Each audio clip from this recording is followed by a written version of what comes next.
হিসাব মিলাচ্ছিলাম।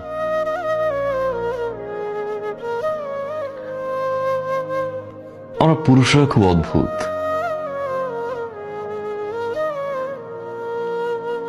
পুরুষরা কখনো সফল হতে চায় বাবা মায়ের জন্য,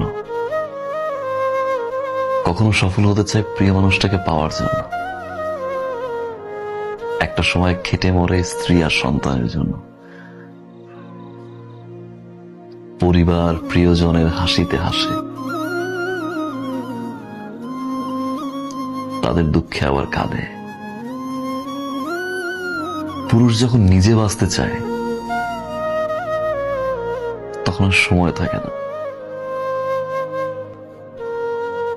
আমরা পুরুষরা বাঁচি অন্যের জন্য।